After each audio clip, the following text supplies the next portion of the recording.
सिर्फ ट्विटर ही चीज़ नहीं रह गई है, सिर्फ नंबर 1 ट्रेंड होना ही नहीं रह गया है। जब ऐसा व्यक्ति अकेला पड़ जाए जो रात दिन सेवा करे लोगों की और लोगों के लिए ही जिए, अपना सब कुछ छोड़ के, अपना सब कुछ त्याग के। हम लोगों ने बोलते थे आ जाइए, आप वापस आ जाइए, ठीक नहीं है, रिस्की है, सही नहीं रहेगा। मगर उनका एक ही कहना था हमेशा कि बिहार के लोगों को मेरी ज़रूरत है और मैं बस वही कर रहा हूँ। अपने बारे में, अपनी जान के बारे में बिल्कुल ना सोचते हुए वो बस आप लोगों के लिए काम रात दिन करते रहे। हॉस्पिटल में छापा मारना हो तो पप्पू यादव जाएंगे, खाना देना हो तो पप्पू यादव देंगे, दवाई देना हो तो पप्पू यादव देंगे, बेड चाहिए, ऑक्सीजन चाहिए, एम्बुलेंस चाहिए तो पप्पू यादव करेंगे। अभी हमारे बीच पप्पू यादव कौन बनेगा? कहां से लाएंगे हम दूसरा? हम उन्हें अकेला इस टाइम पे नहीं छोड़ सकते। मैं बेटा हूँ इसलिए ये सारी बातें कर रहा हूँ, नहीं। अगर मैं सिर्फ एक बेटे की तरह सोचता तो शायद मैं उनको ज़बरदस्ती बहुत पहले घर बुला चुका होता, पर मैं एक नागरिक की तरह सोचूं तो बहुत बुरा लग रहा है। जो आदमी रात दिन एक करके सिर्फ दूसरों के लिए जिए और उसके साथ ऐसा अन्याय हो, ये बिल्कुल मंजूर नहीं है, ना हम लोगों को मंजूर करना चाहिए। मैं पहली बार आया हूँ आप सबके सामने और ये बिल्कुल भी एक्सेप्ट करने वाली चीज़ नहीं है जो हुआ है मेरे पिता के साथ। कल से हुए जा रहा है और अभी भी हो रहा है। बाढ़ का पानी हो, बाढ़ के पानी में चलना हो, या इस महामारी के टाइम पे हॉस्पिटल जाना हो, या भीड़ में जाना हो, या मुर्दा घर जाना हो, तो सिर्फ पप्पू यादव ही जाएगा। और जेल जाना हो तो सिर्फ मेरे पिता पप्पू यादव ही जाएंगे। ऐसा क्यों? ऐसा मैं समझ नहीं रहा हूँ, ऐसा हो क्यों रहा है? ऐसा होता क्यों है? हमेशा एक आदमी जब दूसरों के लिए जिए जा रहा है 24 घंटे, तो जब उसको ज़रूरत पड़ती है तो वो हमेशा अकेला कैसे पड़ जाता है? हमेशा उसकी आंखों में आंसू रहते हैं हर एक काम करने के बाद। हम अकेले पड़ जाते हैं, उसका पूरा परिवार अकेले पड़ जाता है। हम क्यों अकेले रह जाते हैं जब वो व्यक्ति रात दिन बस दूसरों के लिए जीता है? तो दूसरे क्यों नहीं खड़े हो सकते उसके लिए? क्यों नहीं आवाज निकाल सकते? क्यों नहीं हम अगर एक पप्पू यादव बिहार के लिए इतना कर सकता है तो सोचिए 2 पप्पू यादव या 10 पप्पू यादव या 1 लाख पप्पू यादव कितना करेंगे। मैं कहूँगा मेरे पिता का नाम सिर्फ एक नाम नहीं है, वो सिर्फ एक व्यक्ति नहीं है, वो एक जुनून है। वो जुनून हर एक के अंदर रहता है।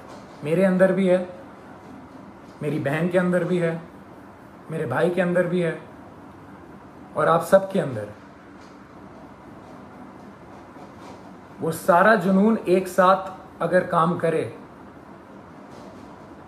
तो हमारा जो पहला पप्पू यादव है वो कभी अकेला नहीं पड़ेगा। मैं दिल से खुशगुजार हूँ आप सबका कि हम सब ने कल बहुत बहुत प्यार दिया, बहुत स्नेह दिया मेरे पिता को, पर अभी रुकने की बारी नहीं है। उनको अभी तक हरास किया जा रहा है। जैसे कल रात से वो सोए नहीं हैं, खाए नहीं हैं, उनको दवाइयाँ उनको दवाई खानी होती है, उनको शुगर है, उनका 1.25 महीने पहले ऑपरेशन हुआ है, राइट पैर की नसें उनकी वीक हैं तो खून सर्कुलेशन नहीं होता है उनके राइट पैर में अच्छे से। और किस जुर्म में ये सज़ा उनको दी जा रही है, मैं ये पूछना चाहता हूँ।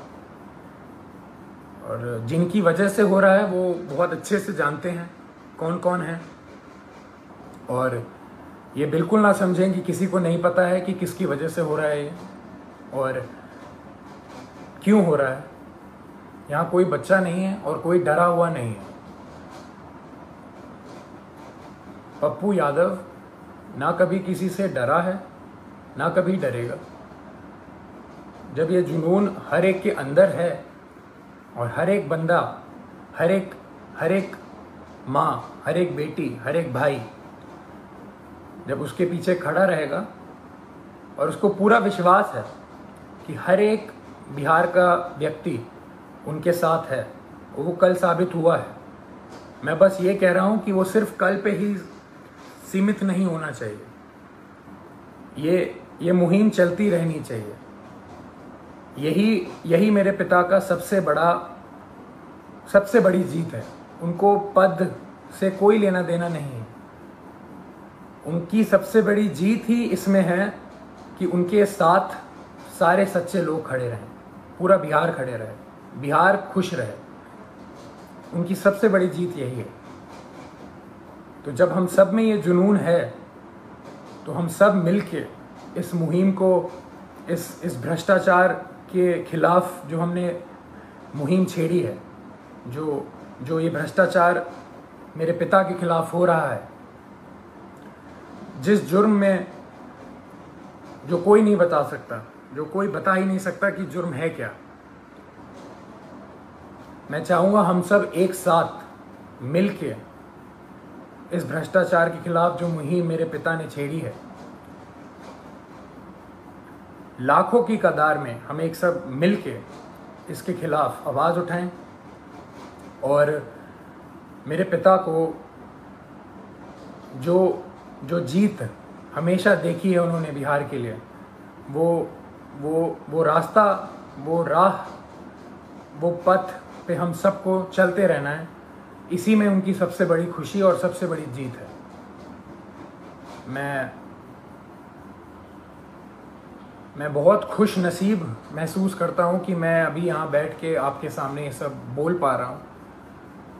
ये मेरे पिता का संघर्ष ही है जो इतना प्रेम उन्हें मिलता है और उनके नाम की वजह से मैं यहाँ पे बैठा हूँ तो आप सबके बीच में मेरी आवाज़ जा पा रही है। उनके संघर्ष को हम सबको मिलके उसकी आग को उठा के ही रखना है, बुझने नहीं देना है। प्रणाम।